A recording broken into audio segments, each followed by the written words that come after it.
Indian 2 படம் start ஆகிறது அன்னியன் பட ஸ்டைலில் தான். ஜெகனோட என்ட்ரியோட சித்தார்த், ஜெகன், பிரியா பவானி சங்கர் அவரோட ஃப்ரெண்ட்ஸ் எல்லாம் சேர்ந்து ஒரு யூடியூப் சேனல் ரன் பண்ணிட்டுருக்காங்க.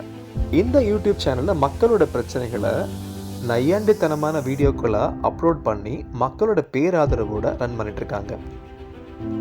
அப்படி சேனலுக்காக ஒரு பிரச்சனையை தட்டி கேட்க சித்தார்த் கிளம்புறாரு. அங்கிருந்து படத்தோட கதை ஆரம்பிக்குது. லஞ்சத்தால பேன் இண்டியாவை படாத பாடுபடும்போது சித்தார்த் மூலமா கம்பேக் இண்டியா அப்படின்ற ஹேஷ்டேக்கை ட்ரெண்ட் பண்ணி இந்தியன் தாத்தாவை வர வைக்கிறதுக்கான முயற்சிகள் நடக்குது. இப்படி பல பில்டப் சீனுக்கு அப்புறம் தாத்தா என்ட்ரி வருது. எங்க சைனாவில் காமிக்கிறாங்க. அவரை காமிக்கும் போதே அடுத்த நொடிகள்லே பார்த்தீங்கன்னா ஒரு பெரிய மர்டர் ஒன்று பண்ணுறாரு. பெரிய பிக் ஷாட்டை ஆஸ் யூஷுவல் இந்தியன் ஒன்ல வந்து அதே வர்மக்கலை மூலமாக ஒரு ஐட்டம் சாங்கும் ப்ளே பண்ணுறாங்க. அதுவும் கேட்க பில்லா படத்துடைய சாங் மாதிரியே இருக்குது. தென் அப்புறம் காளிதாஸ் ஜெயராம் மூலமாக சித்தார்த் சிமுக்கு தெரிவிக்கிறாரு இந்த மாதிரி இந்தியன் தாத்தா இங்கே தான் இருக்காருன்னு. அடுத்த சீனில் காளிதாஸ் இந்தியன் தாத்தா சந்திச்சு நீங்கள் கண்டிப்பாக இந்தியா வரணும்னு சொல்கிறாரு. அவரும் நான் இந்தியா வரேன், இந்தியாவில் இருக்க எல்லாம் பார்த்துட்டு தான் இருக்கேன், கண்டிப்பாக நான் வரேன் அப்படின்னு உறுதிமொழி கொடுக்குறாரு.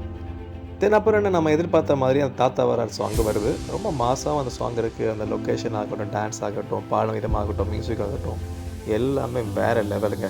தாத்தா வராரு, உண்மையிலே ஹிட்டு தான் அந்த சாங். தென் தாத்தா தமிழ்நாடு மட்டும் இல்லாமல் பேன் இண்டியாவில் இருக்கிற எல்லா லஞ்ச பேர் வழிகளையும் ஒவ்வொருத்தராக கொள்கிறாரு. நடுவில் ஒரு இன்ட்ரோல் வருது. So first half almost closed. First half ஓரளவுக்கு நல்லாவே நாட் பேட் அப்படின்னு சொல்கிற அளவுக்கு டீட்டெயிலாக தான் கொண்டு போயிருக்காங்க. கொஞ்சம் ஸ்லோ அண்ட் ஸ்டடியாக தான் போச்சு.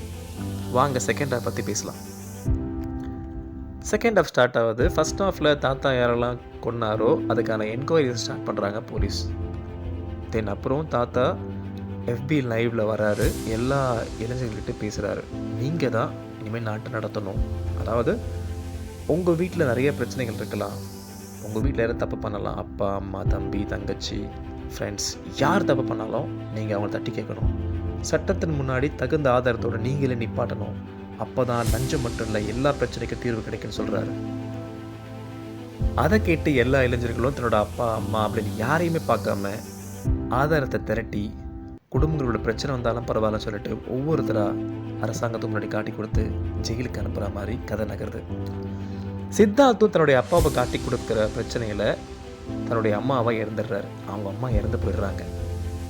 அதே போல் பேன் இண்டியாவில் இருக்கிற எல்லா இளைஞர்களும் இதே போல் பண்ணதுனால தங்களுடைய குடும்பத்தை இழந்து நிற்கக்கூடிய நிர்கதியான சூழல் ஏற்படுது.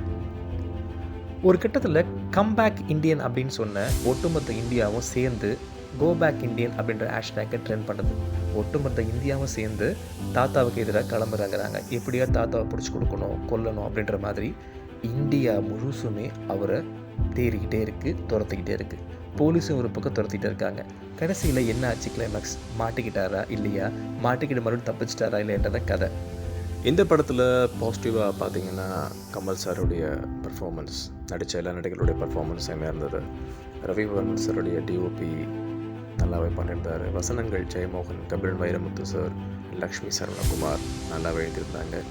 ஆனால் சுஜாதா லெவலுக்கு, பாலகுமாரன் சார் லெவலுக்கு இல்லைன்றது கொஞ்சம் நம்ம யோசிக்க வேண்டிய விஷயம் தான். அப்புறம் அனிருத்துடைய மியூசிக் பிஜிஎம் ஓரளவுக்கு சப்போர்ட் பண்ணியிருக்குன்னு சொல்லலாம். அந்த தாத்தா வராட் சாங் வந்து வேறு லெவலில் இருந்தது.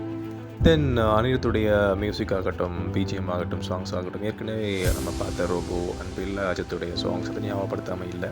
இருந்தாலும் ஏஆர் ரஹ்மானுடைய அந்த இந்தியன் 1 பிஜிஎம் இந்த படத்தை ரீகலெக்ட் பண்ணியிருக்காங்க. அது ரொம்ப சூப்பராக வந்திருக்கு, செட் ஆகிருக்கு.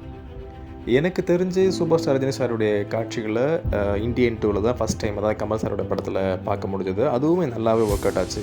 தென் அந்த யூடியூப் சேனலுடைய அந்த கார்ட்டூன் வெர்ஷன் அது எல்லாமே அந்த ரொம்ப இம்ப்ரெசிவாக இருந்தது. இந்தியன் 2வோட குறைகள் அப்படின்னு பார்த்தீங்கன்னா நிறையவே இந்த படத்தில் இருக்குது. ஃபார் எக்ஸாம்பிள் தெரிந்த கதை, அப்புறம் அடுத்தடுத்து என்ன நடக்க போது மக்களே தீர்மானிக்கிற அளவுக்கு இருக்கிற அபத்தமான காட்சிகள், நிறைய கண்டினியூட்டி மிஸ்ஸிங் இந்த படத்தில் நம்ம பார்க்க முடியுது. கமல் சார் வந்து போலீஸ் துரத்தும் போது முதல்ல ஒரு சிட்டிக்குள்ளே இருக்கிற மாதிரி காமிப்பாங்க சென்னையில். அதுக்கப்புறம் பார்த்தீங்கன்னா வடமாநிலத்தில் இருப்பார். இந்தியாவுடைய நார்த் சைடில் இருக்கிற மாதிரி ஒரு காட்சி அமைப்புகள்லாம் இருக்கும். அது ரொம்ப அபத்தமாக இருந்தது. குறிப்பாக ஃபஸ்ட் ஹாஃபில் பார்த்தீங்கன்னா கதையை நகர்த்தும் பொழுது ஒரு கமர்ஷியல் பேட்டர்ன்லேயே கொண்டு போயிடலாமா இல்லை வேறு மாதிரி சேனலில் கொண்டு போயிடலாமான்ற ஒரு கன்ஃபியூஷன்ஸ் இருந்த மாதிரியே தெரிஞ்சது. சித்தார்த்துடைய அம்மா இறந்த பிறகு ரொம்ப எமோஷ்னலாக இருக்க வேண்டிய அந்த சீன் 100% கனெக்ட் ஆக வேண்டிய சீன் கூட பார்த்தீங்கன்னா ரொம்ப கனெக்ட் ஆகாமல் போனதும் துரதிருஷ்டவசமான ஒரு விஷயந்தான். இந்தியன் 3 வரப்போகுது அப்படின்றது நம்ம செகண்ட் ஹாஃப் ஸ்டார்ட் ஆகும்போதே தெரிஞ்சு போச்சு. அப்படி இருந்தாலுமே நிறைய நேரம் இருக்குது அப்படின்றதுக்காக நிறைய காட்சிகளை வந்து ரொம்ப லென்த்தாக கொண்டு போனதும் ரொம்ப நல்லாவே தெரிஞ்சுது. டோட்டலாக ஃபஸ்ட் ஹாஃபில் இருந்த ஓரளவு கிரிப்பு கூட செகண்ட் ஹாஃபில் இல்லாததுனால இந்தியன் 2வை எதிர்பார்த்த அளவுக்கு ரசிக்க முடியாமல் போனது துரதிருஷ்டம்தான். எந்த படைப்பாக இருந்தாலுமே காலத்தை பயிர் செய்யணும்னு சொல்கிறாங்க. அதாவது குறைந்த கால இடைவெளியிலேயே படத்தை எடுத்து ரிலீஸ் பண்ணணும். இல்லைன்னா இந்த மாதிரி மிக சிறப்பாக வர வேண்டிய படம் கூட ரொம்ப சுமாராக தான் வந்து நமக்கு ஹிட் கொடுக்குன்றது நிதர்சனம் தான். அதுக்கு இந்தியன் 2 இது விலக்கு அல்ல. இப்படி காலதாமதமாகும் போது படைப்பை தாங்கள் நினைத்தது போல உருவாக்கி கொடுக்க முடியாமல் இயக்குநர்களும் தயாரிப்பாளர்களும் தடுமாறும் நிலை மிகுந்த வருத்தத்துக்குரியது தான். இது தவிர்க்கப்பட வேண்டியது தான். இந்தியன் 2 ரொம்ப சுமாராக இருந்தது, ரொம்ப கஷ்டமாக இருந்தது. ஆனால் படம் முடிஞ்ச உடனே இந்தியன் 3யோட டீசர் ரிலீஸ் பண்ணாங்க. அதை பார்த்த உடனே வேறு லெவலில் இருந்துடுங்க. அப்போ மனசுக்கு தோணுன ஒரே விஷயம், comeback Shankar sir, comeback Kamal sir, comeback இந்தியனோட என்டையர் ப்ரொடக்ஷன் அப்படின்ற மாதிரி தான் நான் சொல்லிக்கிட்டேன். இந்தியன் 2 படத்தை இவ்வளோ தரமாக முடிஞ்ச அளவுக்கு குவாலிட்டியாக கொடுத்த அனைத்து இந்தியன் டீம் சேர்ந்த அனைத்து டெக்னீஷியன்ஸ்களுக்கும் நடிகர்களுக்கும் தமிழ் டாக் மூலமாக மனமார்ந்த வாழ்த்துக்கள். Waiting for Indian 3 2025. Well hoped. Comeback Shankar sir, comeback Kamal sir, entire production. Thanks to all.